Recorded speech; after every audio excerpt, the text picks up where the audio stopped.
you believe that she tells the truth? Well, this is what happened. One time her mother barged into her house when me and Autumn was not supposed to be over there. And Autumn tried to defend me to her mom. And she said, you know how dad smacks me around sometimes, like trying to defend me. And that's when I was like, this isn't okay. Like, I shouldn't be doing this. And the fact that her father does it, I feel like that's part of the reason why she keeps coming back to me. And she thinks it's okay for people to put her hands on her. So you think she's, for whatever problem you have, you think she's at least honest? She wouldn't say that if it wasn't true. Oh, definitely not. I feel like she's really afraid of her parents, and she tells me that her parents are very judgmental about the stuff that goes on with them. And you believe what she says is true? I believe what she tells me is true.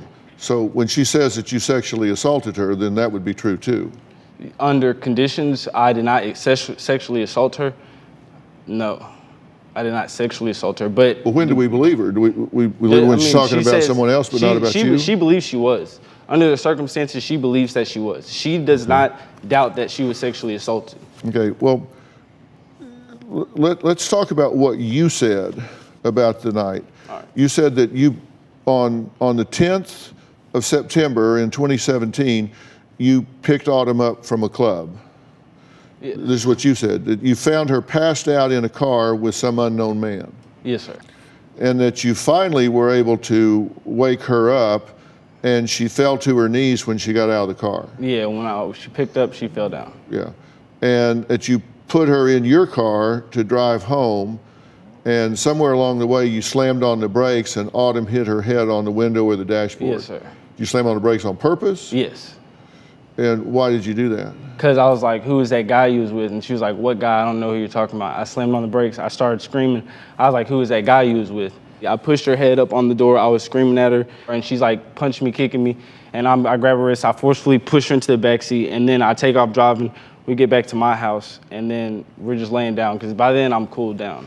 Okay, so you assaulted her in the car because Yes, you sir. were jealous about her being with somebody else? No, sir. I was mad that she kept lying to me. So she got out of the car and fell backwards onto the grass, and then you took her inside, Yes, sir. Changed her clothes, put a Band-Aid on her knee. Yes, sir. Because her knee was bleeding. I didn't realize her knee was bleeding until we got to my house, and then that's when I changed her clothes. I put a Band-Aid on her knee, and then we laid down in the bed, and we was laying down for a little bit, and then like she started rubbing her butt up against me, and then that's when we did what we had to do. We did our thing, you know. Yeah. Okay. And then she woke up an hour later and started freaking out. Yes, and sir. screaming and Yes, called sir. her dad to come and get her. And then that's when she was like, I want to call my dad, and I was like, this isn't like an ideal situation for me to meet your father. Like, I don't want to meet your father like this. So but when you found her, she was passed out and incapacitated. When you found her in the car, passed out. Yeah, she was asleep. She was asleep. Yeah. And you said, you said she was passed out and she fell to her knees when she got out of the car. Yes, sir. So, and she thinks maybe she had been roofied. Yes, by sir. this other guy. Yes, and then she told me that afterwards, her dad picked her up. That's when she told me that she didn't remember anything and that she had been roofied. And that's when I was like, oh, in the back of my head, I was like, dang, we had sex and you just told me that you was off a roofie. So she doesn't remember anything that happened. And so now it's like, what's that make me look like? But at the end of the day. Yeah, it's interesting what that makes you look like, because I took a hard look at the law in your state, and it's pretty interesting because there's a statute of limitations, 8 years actually, and it says rape is unlawful sexual penetration of a victim by the defendant, and the defendant knows or has a reason to know that the victim is mentally defective, mentally incapacitated, or physically helpless, and